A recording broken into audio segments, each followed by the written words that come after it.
అధ్యక్ష 2004 అద్భుతంగా మేము విజృంభిస్తూ ఉన్నాం. అప్పటికి 10 సంవత్సరాలు కాంగ్రెస్ అధికారం కోల్పోయి ఒక నిరాశ అలుముకున్నది వాళ్ళ లోపల. తెలంగాణ అంటే మనకు ఏదైనా నూకలు చెల్తారని చెప్పి మేము తెలంగాణ ఇస్తాం, మనం పొత్తు కలుస్తామని మేము కలిసాం. అధ్యక్ష మంచి మాట, ఎందుకంటే ఢిల్లీకి పోవాలి, ఉద్యోగం ఇక్కడనే గలీలో ఉండకూడదు, it should go to Delhi. దీన్ని తీసుకొని పోవడానికి బెస్ట్ వెహికల్ అని ఆలోచించి మేము ఆ రోజు పొత్తు కలిసినాం. కలిసిన తర్వాత అక్కడ కామన్ మినిమం ప్రోగ్రాంలో పెట్టించినాం అధ్యక్ష, చాలా కష్టపడి. ఆ తర్వాత రాష్ట్రపతి ప్రసంగాన్ని కూడా చెప్పించాం. ఆ తర్వాత మళ్ళీ దుకాణం మొదలవుతుంది అధ్యక్ష, మళ్ళీ పాత కథనే, కుక్కతోక వంకర అన్నట్టుగా కాంగ్రెస్ పార్టీ ఎన్ని రకాలుగా రాసి రంపాన పెట్టిందంటే, ఆనాడు ఉన్న ముఖ్యమంత్రులు మాట్లాడిన మాటలు, చేసిన అవహేళనలు మేము ఇప్పుడు మా జీవితంలో కూడా మర్చిపోం అధ్యక్ష. ఇయ్యాలనే కాదు, చరిత్ర ఉన్న రోజులు తప్పకుండా ఉంటుంది అది.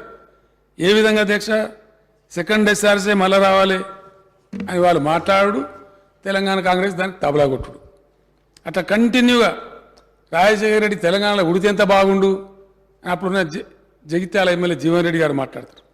అధ్యక్ష ఆయన రాజశేఖర రెడ్డి గారు పోయి పోలింగ్ అయిపోయిన తర్వాత నంద్యాల ఇట్లా టైం చూసుకొని ఆ సీన్లను ఉన్నాయి అధ్యక్ష ఇప్పుడు టీవీల దగ్గర.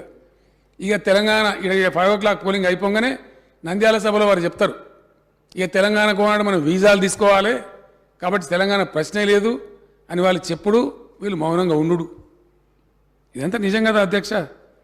ఇంకొక ఆమె ఆ రోజు ఒక ఆమె కేంద్ర మంత్రిగా ఉన్నారు అధ్యక్ష, గౌరవనీయులు రేణుకా చౌదరి గారు. ఆమె చేసిన అవమానం అయితే అంతా ఇంత కాదు. తెలంగాణ ఇచ్చేందుకు ఇదేమైనా ఇన్స్టెంట్ కాఫీనా, దోశనా, అంత ఈజీయా? ఇన్ని రకాల వేధింపులు, ఇన్ని రకాల అవమానాలు అధ్యక్ష, అనేక రకాల మాటలు మాట్లాడడం.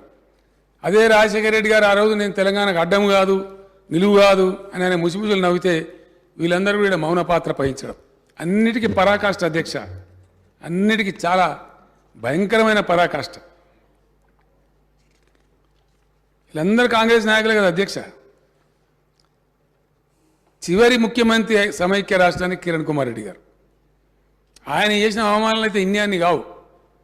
ఆయన టీవీ కాడ పోవడం, అంధకారం అయితే అని చెప్పడం, రకరకాలు చెప్పడం, చివరికి పరాకాష్ఠగా ఇదే శాసనసభకు బట్టి విక్రమార్క గారు డిప్యూటీ స్పీకర్ ఉన్నారు అధ్యక్ష, శ్రీధర్ బాబు గారు కూడా మంత్రి ఉన్నారు ఆ రోజు, ఇంకా చాలామంది మంత్రులు ఉన్నారు, ఇదే బెంచీలలో కూర్చో ఉన్నారు. నేను నిలబడ్డ సీట్లో ఆయన నిలబడి తెలంగాణకు ₹1 కూడా ఇవ్వను, ఏం చేసుకుంటారో చేసుకోపోండి అని మాట్లాడితే ఒక్క కాంగ్రెస్ నాయకుడు, ఒక ఎమ్మెల్యే, ఒక మంత్రి లేచి అట్టెట్లంటారండి అని అడగలేదు అధ్యక్ష. మౌనంగా బెల్లం కొట్టిన రాళ్ళలేక కూర్చున్నారు తప్ప ఒక్క మంత్రి కూడా లేచి అడగలే, మీరు అట్టెట్లంటారండి, మీరు సమైక్య రాష్ట్రానికి ముఖ్యమంత్రి అని చెప్పి అడిగేటువంటి సాహసం కూడా కనీసం చేయలే. ఇది ఫ్యాక్ట్ కదా. మా దగ్గర ఆ వీడియోస్ అన్నీ ఉన్నాయి అధ్యక్ష. ఇప్పుడు మీకు కావాలంటే రేపు చూపెడదాం, సభ ఎక్స్టెండ్ చేయండి ఒక రోజు, ఆ క్లిప్స్ అన్నీ తెచ్చి చూపెడతా అధ్యక్ష. నేను అవన్నీ కూడా ఉన్నాయి. ఇక బీజేపీ అధ్యక్ష, వీళ్ళు ఇట్లా అంటే బడేమియాతో బడేమియా చోటేమియా సుబానల్లా అన్నట్టు వీళ్ళది కదా. అంటే బీజేపీ ఒక్క ఓటు 2 రాష్ట్రాలు అని కాకినాడలో తీర్మానం చేసింది, అయిపోయింది. ఇక గడకెక్కింది, అయిపోయింది. చంద్రబాబు నాయుడు ఎన్డీఏ కన్వీనర్ అయ్యిండు, వాజ్పేయి ప్రైమ్ మినిస్టర్ అయిపోయిండు, అంత జరుగుతూ ఉంది. డిప్యూటీ ప్రైమ్ మినిస్టర్గా, హోమ్ మినిస్టర్గా ఉన్న ఎల్కే అద్వానీ గారు వచ్చి హైదరాబాదే తెలంగాణలో, తెలంగాణ ఎందుకండి అని హైదరాబాద్లో స్పీచ్ ఇచ్చిపోతారు అధ్యక్ష. 3 రాష్ట్రాలు కొత్త ఏర్పాటు చేసిన అదే ఎన్డీఏ, కానీ కాకినాడ తీర్మానం కాకెత్తుకొని పోయింది, ఎన్డీఏ తెలంగాణ చేయలే. జార్ఖండ్, ఛత్తీస్గఢ్ వగైరా రాష్ట్రాలు చేసిండు కానీ చేయకపోగా ఇంకా మీకెందుకండి తెలంగాణ అనే మాటలు మాట్లాడి బీజేపీ పార్టీ కూడా తెలంగాణను కించపరిచింది అధ్యక్ష. చాలా మనసు బాధ, దుఃఖంతో వాటన్నిటిని భరించుకుంటూ ఏది ఏమైనా సరే చివరిదాకా పోరాడాలని ఒక తెగువతోని మేము పోతా ఉంటే, ఆయన ఒక ఆయన పెద్ద ఆయన ఇప్పుడు లేరు కానీ పీసీసీ ప్రెసిడెంట్ ఒక ఆయన ఉండే అధ్యక్ష, సత్యనారాయణరావు గారు అని చెప్పి, మీకెక్కడదా మీరు మాతో గెలిచారు, మీ బతుకా మీ లెక్కన మీద ఒక పార్టీ అని మాట్లాడితే నాకు పౌరుషం వచ్చి నేను రాజీనామా చేసిన అధ్యక్ష, కరీంనగర్ ఎంపీగా. అనేక ప్రయత్నాలు చేసినారు నన్ను రోగొట్టడానికి, వీళ్ళు చెయ్యని ప్రయత్నం లేదు. 100 కోట్లు ఖర్చు పెట్టి చాలా భయంకరమైన కథలు చేసి ప్రయత్నాలు చేసినారు. కానీ ప్రజలు, కరీంనగర్ జిల్లా ప్రజలు వీళ్ళ చెంప మీద చిల్లన కొట్టినట్టుగా నన్ను 2.5 లక్షల మేరతో గెలిపించి ఎస్ మా తెలంగాణ మాకు కావాలి అనే మాట వాళ్ళు చెప్పారు అధ్యక్ష. ఎన్ని రకాల అధ్యక్ష గోల్మాలు, ఎన్ని రకాల కింగిరాలు కొట్టేయడం. అసలు తెలంగాణ అంశం అంటేనే ఒక అలవోకగా అదొక ఇట్లా తీసి పాడేస్తే ఎన్నడూ ఎవరు కూడా స్పందించారు అధ్యక్ష, మాట్లాడరు, పౌరుషం లేదు. ఇదే సభలో నేను అక్కడ ఒక ఒంటరిగా ఎమ్మెల్యే ఉంటే ఆ రోజు టీఆర్ఎస్ ఎమ్మెల్యేగా గెలిచి వచ్చి ఉద్యోగాల మీద మాట్లాడుతుంటే మళ్ళీ గోల్మాల్ చేయాలిగా, మళ్ళీ పిల్లలందరూ లేస్తున్నారు, అడుగుతున్నారు కేసీఆర్ ఎక్కడ పోయినా వేల కొద్ది మంది వస్తున్నారని చెప్పి గిరిగిలాన్ కమిటీ అని నోటీస్ చంద్రబాబు నాయుడు గారు. నిన్న మళ్ళీ కమిటీ మీద కమిటీ మళ్ళీ గిరిగిలాన్ కమిటీ ఏందా బాబు? గిరిగిలాన్ కమిటీ ఎందుకే? కూతవేడు దూరంలో ఉంది సెక్రటేరియట్, 5 గంటలకు పోదాం, మన ఇద్దరం గేట్ కాడ అటో నిలబడదాము, ఒక ఆనపకాయ చేతులు పడుకుందాం చెరొకటి, వెళ్ళిన నెల ఇది ఏంద్రా అని అడుగుదాము. ఆనపకాయ అన్నాడు తెలంగాణడు, సొరకాయ అన్నాడు ఆంధ్ర, ఇంకేమున్నదా? దీనికి ఒక కమిటీయా? ఇంత దూరం కూడా మాట్లాడాల్సిన అవసరం ఏర్పడదు అధ్యక్ష. ఇది సత్యం. నేను ఇదే సభలో మాట్లాడిన అధ్యక్ష, అక్కడ కూర్చొని నిరంజన్ రెడ్డి గారు కూర్చున్న ప్లేస్లో కూర్చొని ఇదే సభలో ఈ మాట చెప్పాల్సిన పరిస్థితి. అంటే ప్రతి సందర్భంలో ఏదో రకంగా తెలంగాణ ప్రజలను అమాయకులను చేసి వంచి గోల్మాల్ చేయడం వల్ల 58 సంవత్సరాలను సుమారు 6 దశాబ్దాలు తెలంగాణ సర్వస్వం కోల్పోయింది అధ్యక్ష. ఎంత భయంకరమైన పరిస్థితులు అధ్యక్ష. ఆకలి చావులు, ఆత్మహత్యలు, వలసలు, కరెంటు కోతలు, అనేకమైనటువంటి బాధలకు 20-30 ఎకరాల భూమి ఉన్న రైతులు కూడా నల్గొండ జిల్లా, మెదక్ జిల్లా నారాయణఖేడ్ ప్రాంతం నుంచి, మహబూబ్ నగర్ నుంచి హైదరాబాద్లో వచ్చి ఆటో రిక్షాలు నడిపిన పరిస్థితి అధ్యక్ష. ఇంత దయనీయమైన పరిస్థితి, మనందరం దానికి సాక్ష్యమే. నేను పునశ్చరణ చేయాలని చెప్పి చేస్తా ఉన్నా.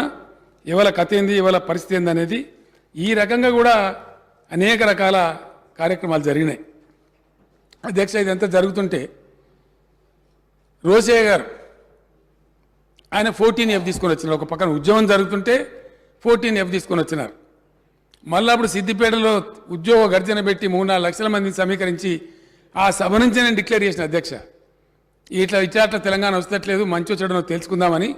కేసీఆర్ శవయాత్రనో లేదా తెలంగాణ జైత్రయాత్రనో ఏదో ఒకటి జరగాలి మంచిదని చెప్పి నేను అప్పుడు నిరాహార దీక్షకు ఉపక్రమించిన అధ్యక్ష. నిరాహార దీక్షకు ఉపక్రమిస్తే దాని మీద నానా టీకా టిప్పని చేసి నన్ను అరెస్ట్ చేసి ఖమ్మం జైల్లో పడేసి ఆ నుంచి నిమ్స్కి తెచ్చి ఇక్కడ పెట్టి చివరికి వీడు దసరా ఏమి రా ప్రతిష్ట పాలవుతామని చెప్పి లోక్సభ అంతా అట్టుడుపుతా ఉంది అధ్యక్ష. ఆయన లేరు, చనిపోయినారు దివంగత ములాయం సింగ్ యాదవ్ గారు.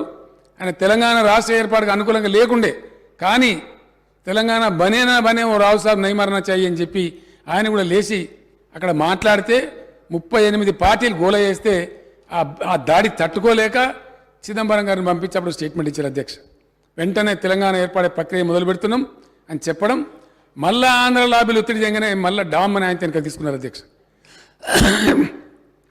ప్రకటన చేసింది కాంగ్రెసే, మళ్ళీ దాన్ని వెనుకకు తీసుకున్నది కాంగ్రెస్.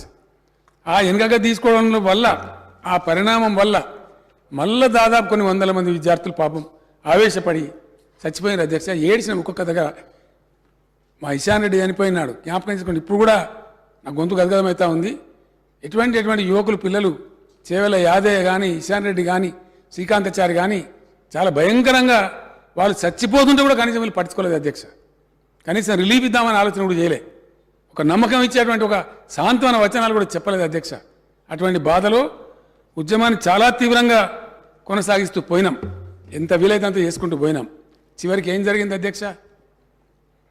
రాజశేఖర రెడ్డి గారు గతించడం, ఆ తర్వాత ఆ జగన్మోహన్ రెడ్డి గారిని రాంగ్ హ్యాండిల్ చేయడం, ఆయన మీద రకరకాల వేధింపులు పెట్టడం, దాంతో ఆయన సొంత పార్టీ స్థాపించుకున్నాడు అధ్యక్ష. సొంత పార్టీ స్థాపించుకుంటే ఆ కడప పులివెందుల ఎంపీ ఉప ఎన్నిక వస్తే 4-5 లక్షల మెజార్టీతోని అక్కడ ఆయన గెలవటం, తదనంతరం 1-2 ఎన్నికల అవి కూడా స్వీప్ చేయటం, ఇంక అయిపోయింది మన పని ఆంధ్రాలో అనే ఆలోచనకు వచ్చినారు. 2014 ఎన్నికల టైంలో దేశవ్యాప్తంగా కాంగ్రెస్కి ఎదురుగాలి అధ్యక్ష. ఫలితాలు కూడా అవే వచ్చినాయి, మనందరం చూసినాం. అక్కడ ఆంధ్రాలో పోయింది. తెలంగాణలన్నా కనీసం 10 సీట్లన్నా రాకపోతే ఆ తెలంగాణ ఇస్తే అని చెప్పి ఒక రకమైనటువంటి పద్ధతిలో ఆ ఒత్తిడిలో ఇచ్చినారు తప్ప వీళ్ళు తెలంగాణ ప్రేమకి ఇయ్యలే. ఏ ఒక్కనాడు వీళ్ళకి తెలంగాణ ప్రేమ ఉన్నా ఈ పరిస్థితి వచ్చేది కాదు, తెలంగాణ ఇంత దౌర్భాగ్య స్థితిలో ఉండేది కాదు. ఎప్పుడో నదుల నీళ్ళు వచ్చి బ్రహ్మాండమైన పంటలు బండి సకల అష్టైశ్వర్యాలతో తొలతూగే తెలంగాణ. కానీ దానికి ఈ చరిత్ర ఇదంతా ఫ్యాక్ట్ అధ్యక్ష.